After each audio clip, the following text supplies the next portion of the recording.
Welcome to the deep dive. We sift through sources, pull out the crucial bits, and basically give you the fast track to really knowing what's going on. Exactly. And today we're diving into something pretty fundamental. Yeah, when you picture building a company, it's often all about the big vision, right? The glossy IPO photos, the headlines. It feels like it's about the dream. Right. The glamorous side. But Ben Horowitz, in his book, The Hard Thing About Hard Things, he argues the real fight, the truly difficult part, is somewhere else, entirely. What did he find were the actual hard things leaders face? Well, he really pulls back the curtain, doesn't he? It's about the gritty stuff, the often terrifying challenges, like navigating outright failure Oof, yeah. or handling those internal conflicts that can just, tear a company apart from the inside, and facing down threats that make you question absolutely everything you're doing. These aren't the things that make the evening news, but they sound like the moments that truly define leadership. Absolutely. They shape everything. So this deep dive is going to take us right into those trenches. We're drawing heavily from his book, The Hard Thing About Hard Things, which, let me tell you, is not some dry business manual. Not at all. It's incredibly raw, personal, sometimes surprisingly funny, packed with stories and lessons learned, right from the fire. Our mission today, then, is to pull out the key insights. We want to understand not just what happened to him and his companies, but why it matters for anyone in a leadership role today. Yeah, looking for those patterns, those takeaways that resonate, and get ready for some pretty surprising facts and maybe a few real aha moments along the way. Okay, let's start right at the beginning. Ben Horowitz's formative years. He grew up in Berkeley, or as he calls it, the People's Republic of Berkeley. Communist grandparents. His dad editing a New Left magazine. Definitely not typical. No, not at all. And you get this glimpse of his early personality, apparently. His mom dropped him at nursery school, and he just cried for 3 hours straight. 3 hours. Yep. Got himself kicked out on day one. It's kind of hard to picture that kid becoming this, really commanding CEO later on. It really is. And then there's the story from when he was just 5. On Bonita Avenue, an older kid, Roger, dared him to go ask another kid, Joel Clark Jr., for his wagon. Right, and if Joel refused, the dare was to spit in his face and call him a racial slur, a word Horowitz says he'd never even heard. That's intense pressure for a 5-year-old. He was scared of Roger, but also terrified of the dare itself. So what did he do? He walked down the street, must have felt like miles, right? Ugh. But instead of doing the dare, he just asked Joel, "Can I ride in your wagon?" Joel just said, "Sure." And they became best friends. Joel was even his best man years later. Wow. That's a powerful little story. What did he take away from that? He realized being scared didn't make him gutless. It was what he did that mattered, and not to judge people by surfaces. Crucially, he said, there are no shortcuts to knowledge, especially knowledge gained from personal experience. That really feels like a foundational moment for his whole philosophy, doesn't it? That emphasis on lived experience. Totally. And you see it pop up again in high school. He was a good student, but in a town where football wasn't exactly celebrated by the intellectuals, he joined the team. Right. And that led to Coach Chico Mendoza. Yes. Coach Mendoza's turn your shit in speech. Tell us about that. It sounds legendary. Well, apparently Mendoza, this tough guy from Texas Christian, just laid it out. Told them if they weren't serious, if they're going to mess around, just turn your shit in, then listed all the ways you could get cut.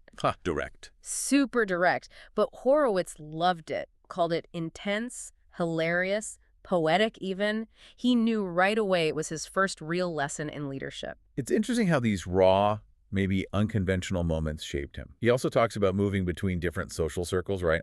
Yeah, like the football guys, the computer nerds, the activists, and noticing how differently they saw the world. Run DMC's hard times shaking up the football team but meaning nothing in calculus class. Or Reagan's Star Wars initiative, huge outrage for some, totally ignored by others. That perspective must have been invaluable later on, seeing how different groups interpret the same thing. Definitely. And speaking of different perspectives, the story of his blind date with Felicia Wiley. Oh, this one's great.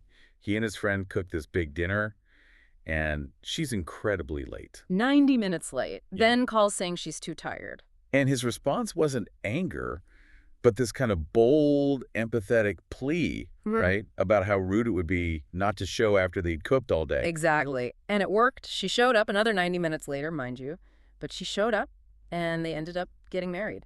It taught him about first impressions being incomplete, didn't it? especially since he had a mark under his eye from a basketball fight. Yeah, you really got to look deeper. Make the effort. So these early lessons are clearly shaping his character. How did this translate into his early tech career? Did he find smooth sailing? Not exactly. After college, he joined a startup called NetLabs. He called it a horrible decision Why horrible? because it taught him the hard way about founders needing to run their own companies. The professional management there, he said, didn't understand the tech, didn't understand the products, a lot of wasted effort. Okay, so lesson learned. But then came something much bigger, a personal event that really shifted things. Yeah, a really profound turning point. His second daughter, Mariah, was diagnosed with autism. He was deep in the startup grind, working crazy hours. Right. And his dad visits one super hot day. Kids are crying, everyone's sweating. And his dad, in his typical blunt way, drops this line. Son, do you know what's cheap? Flowers. But do you know what's expensive? Divorce. Wow. That hits hard, even as a joke. It's brutal honesty, right. And Horowitz said it just clicked. He realized trying to be perfect everywhere, especially at work, might cost him his family. He had to choose. Had to put family first. That feels like a massive shift in priorities. He literally said it was the moment he stopped being a boy and became a man. Stopped thinking only about himself and his career ambitions. That's the kind of experience that really forges you. Absolutely. The weight of that. Okay, so fast forward a bit. Yeah. He gets drawn to Netscape, Okay. co-founded by Jim Clark and Mark Andreessen. He really wanted in. Yeah, even though a recruiter apparently told his wife he probably wouldn't get hired, no Stanford or Harvard MBA, you see. But he got the job.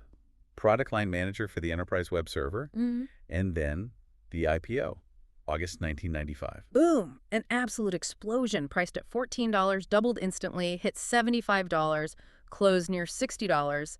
Netscape was suddenly worth almost $3 billion. Horowitz called it an earthquake in the business world. Silicon Valley changed overnight. But earthquakes have aftershocks, and a big one was coming. Microsoft. Yep.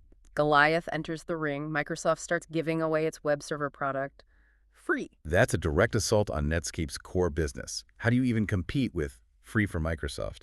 They had to be clever. They came up with Netscape Sweet Spot, started acquiring companies, making deals like a big one with Informix to offer this dirt cheap open alternative to Microsoft's expensive stuff. So fighting back with strategy and partnerships. Exactly. And this period really solidified his partnership with Mark Andreessen. They built this dynamic of constantly challenging each other's thinking.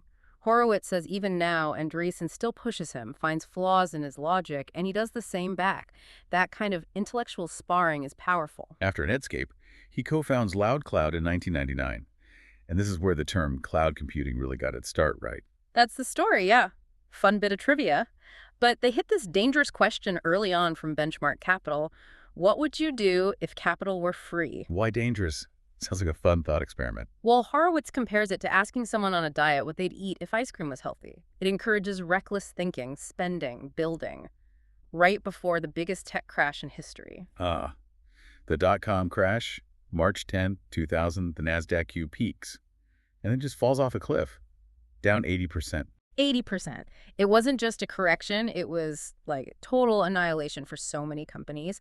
The ground just vanished. How did LoudCloud weather that storm initially? It was brutal. He tells this story about seeking more funding from SoftBank Capital. Bill Campbell, the coach, had to deliver the feedback. What do they say? Campbell told him, blunt as ever, Ben, well, honestly, they thought you were smoking crack. Ouch. That tells you everything about the market mood. Yeah. That kind of feedback, even from a mentor, it's rough. So what did he learn from that period about raising money when everyone's panicking? The key rule became, look for a market of one. You just need one yes, forget consensus. And somehow, incredibly, they did manage to raise another $120 million. Wow, against those odds. But then, as he puts it, the wheels came off. What happened? The situation got really dire. LoudCloud couldn't raise any more private money. They had huge losses. Their revenue recognition was super complex, making financials hard to understand. And they were facing a NASDAQ delisting threat. Meaning they could get kicked off the stock exchange. Exactly. Lose their public status entirely. It was bad. In a board meeting, things were tense, silent, until Bill Campbell just cut through it all. It's the fucking money. Classic Bill Campbell. Just gets to the point. So the only option left was an IPO. Sure. In that market. The IPO roadshow sounded like hell. The market crashing daily. He was barely sleeping. Then, 3 days in, he gets a call. His daughter Mariah had an allergic reaction, stopped breathing the day before. Oh, my God. While he's on the roadshow? Yeah. His father-in-law, a Korean war vet, was incredibly calm, just said, "We'll take care of her. You take care of what you need to do." And Felicia, his wife. She was just as strong, told him, "No, get the IPO done. There's no tomorrow for you in the company. I'll be fine." The pressure. Unimaginable. He said he just stumbled through the rest of the roadshow, totally out of it, even wore a mismatched suit to one meeting. Did they get it done? They did. Yeah. Sold the offering at $6 a share, raised $162.5 million, but there was zero celebration, no party, no closing dinner. He calls it the least celebratory IPO in history. And his finance director, Scott Coop, just nailed the mood, right? Yep. Yeah, but we're still screwed. Their relief lasted about 5 seconds before the reality of their ongoing struggle hit them again. So they survived the IPO, but they're still screwed. Yeah. What next? He tried an acquisition, right? Data return. Yeah, another cloud company. And that attempt led to this huge realization for him. Which was? Some things are much easier to see in others than in yourself. Looking closely at Data Return's shaky situation made him realize crystal clear that LoudCloud's own future in the cloud business just was not pretty. So seeing their issues forced him to confront his own company's problem. Exactly. He knew he had to get out of the cloud services business. Painful, but necessary clarity. And this pivot is where Opsware comes in. Right. He decided to sell the cloud services part to EDS and refocus the entire company on Opsware, which had been their internal software product. This was his big shift from peacetime CEO to wartime CEO. Wartime CEO. That sounds intense. How did that manifest? Well, there's a story where he let 2 Stanford MBAs present, like 45 slides, arguing his decision was stupid. When they finished, he just deadpanned. "Did I ask for this presentation?" Huh. Okay. Message received. Setting a new tone. Totally. And Bill Campbell, having been through the fire himself at Ego Corporation, he understood this wartime footing completely. But the market didn't get it immediately, did it? The stock price tanked after the EDS deal. Oh, yeah. Plummeted to $0.35 a share. Basically, investors were saying the remaining Opsware business was worthless. 35 cents. That's brutal. What did he do? Most CEOs might do a reverse split or something? He considered it, but decided against it. Didn't want that signal of desperation. Instead, he hit the road, went out to tell the Opsware story himself, and Ron Conway, the angel investor, told him, "Go see Herb Allen." Herb Allen of Allen & Company. Big-time investment banker. And that meeting changed everything. Allen & Company and Herb personally invested. The stock shot up from $0.35 to $3 pretty quickly. Why did Herb invest when no one else would? Did he love the Opsware tech? That's the fascinating part.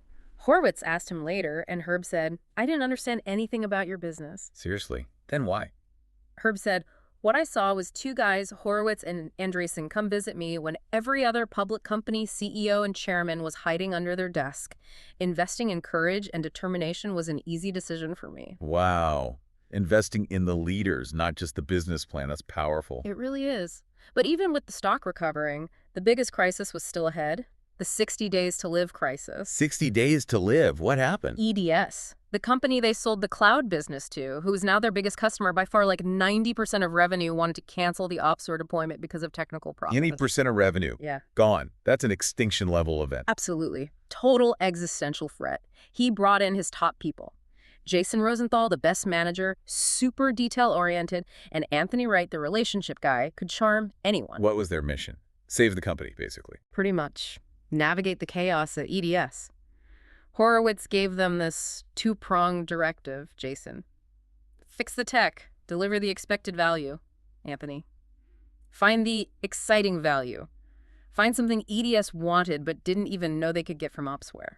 Okay, so how did they find that exciting value? Well, they had to deal with this EDS exec, Frank Johnson, and they learned Frank kind of hated his job, maybe even his life, preferred hanging out at the airport bar. Horowitz realized they needed to break his psychology. Break his psychology. How do you do that in a business deal? With a really unexpected move. They decided to buy a small, struggling public company called Tangram for $10 million. Why Tangram? Because Frank Johnson loved Tangram software. The plan was to buy Tangram and bundle its software for free with Opsware for EDS. Even though his own team thought buying Tangram was a bad financial move. Yep. Horowitz insisted, "I didn't care about any of that. We were going to buy Tangram," and Frank's reaction. He must have been thrilled. Ecstatic. It completely changed his attitude. Suddenly, all the hard technical work Jason's team was doing looked great to him. It was the turning point. That's some next-level strategic thinking, focusing on the key individual psychology. But that period must have been incredibly stressful for everyone involved. Immense pressure. And years later, Horowitz read something a junior employee wrote about that, 60 days to live time. What did the employee say? Things like being thrown into the middle of the ocean, but also that it was a great growing experience and, crucially, didn't remember losing anyone from the team. So the team saw it as tough, but ultimately positive. Yeah. But Horowitz's reaction to reading that, he said, "I cried because I didn't know. I thought I did, but I really didn't." Wow. Why did he cry? Because he'd been carrying this immense burden, convinced he was pushing people too hard, that they were burning out, about to quit. He didn't realize they saw it differently. It just shows that incredible, often unseen, lonely weight on a leader. That's really moving. Yeah. Despite all that, Opsware turned things around. $150 million run rate, stock price up. And then they decided to sell. Yeah, to Hewlett-Packard for $1.65 billion. $1.65 billion after everything. That must have been a complex decision. The logic versus the emotion. Totally. He talks about feeling physically sick after the deal closed, cold sweats, throwing up, crying. It felt like selling his life's work, 8 years of intense struggle. But he came to see it differently. Yeah. Then came this wave of realization. It was the smartest thing that I'd ever done in my career. They'd built it from nothing, watched it die, rebuilt it into this huge success. It was the complete journey. An incredible story of resilience. So pulling back, what are the big universal lessons here? He talks a lot about the struggle, doesn't he? He really centers it. The struggle is that feeling when the dream becomes a nightmare. Self-doubt turns to self-hatred. Food tastes like sand. You question why you ever started. Sounds pretty grim. It is. But he quotes Marx, "Life is struggle," and argues that greatness comes from navigating it. His advice: first, stay alive. Preserve your own mental and emotional health, because if the leader breaks, it's over. Don't take it personally. This stuff happens. And remember, this is what separates the strong from those who fold. It's where grit is made. That framing of the struggle is powerful. Yeah. It links to his ideas on communication, too, right? He made mistakes early on being too positive. Yeah, the positivity delusion. He thought he was protecting people, but realized the CEO often feels bad news the hardest, but isn't always the one who can fix it. So better to share the problem. Exactly. Give the full, unvarnished truth to the people who can fix it. They'll be motivated. His core message: stand up to the pressure, face your fear, and tell it like it is. Sugarcoating just delays things and kills trust. Okay, makes sense. Now, what about the really hard stuff, like layoffs? Opsware survived 3 of them, which apparently amazed people like Doug Leone at Sequoia. Yeah, Leone said it defied venture capital physics because layoffs usually wreck morale and culture. Horowitz outlines what he calls the right way to do them. What are the key steps? First, get your head right. As the leader, focus on the future. Don't wallow in guilt or feeling stupid. Second, be clear why. It's a company failure, a strategic miss, not the individual's fault. Admit that. Okay, own the failure. What else? Third, managers lay off their own people. Don't outsource it to HR. Equip managers with a clear script and all the benefits info. And fourth, maybe most important, the CEO addresses the company first. Why first? To provide context, explain the why to everyone before the individual meetings happen. It gives managers air cover and focuses the message on the path forward for those who remain. That sounds like a much more humane and frankly effective approach. What about firing an executive? Another tough one. His take is counterintuitive here. He argues it's rarely just the exec's fault. It's usually a system failure, a flaw in how you hired or integrated them. So look at the process, not just the person. Right. He has steps for doing it right, including root cause analysis. And he shares Bill Campbell's wisdom again. You cannot let him keep his job, but you absolutely can let him keep his respect. Preserve their dignity. That's crucial. And demoting a loyal friend. Even harder, maybe. Incredibly tough. His advice is similar. Be direct, be honest, be clear about why. But also maybe see if there's another role they could shift into, a place to develop new skills. Give them a path, if possible. He also calls out these lies that losers tell. What are those? Oh, yeah. Things like, well, she left, but we were going to fire her anyway. Or, we totally would have won that deal, but the competition basically gave it away. Excuses, basically. Exactly. Self-deception. And his point is harsh but true. If you believe those lies, you're lying to yourself, and you'll never fix the real problems. And then there's that amazing Bill Parcells story. Horowitz feeling down, Parcells calling Al Davis. Right.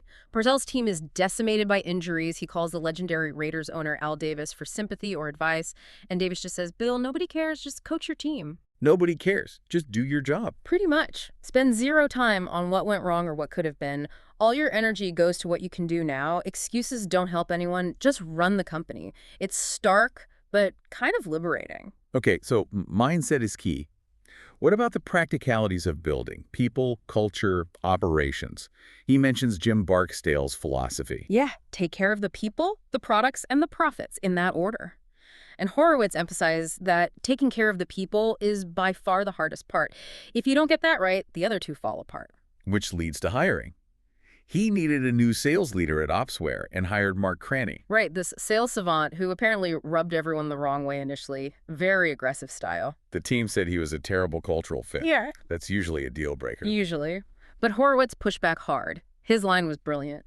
If he didn't have the things wrong with him, he'd be CEO of IBM.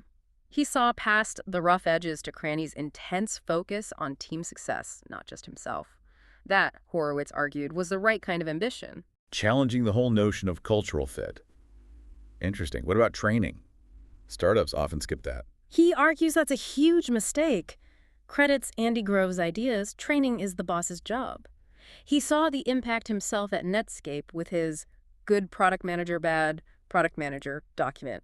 Clear expectations changed everything overnight. So why is training so important in his view? Highest leverage activity a manager can do. It sets the standard for performance. It helps keep people because they feel like they're learning and their manager's invested.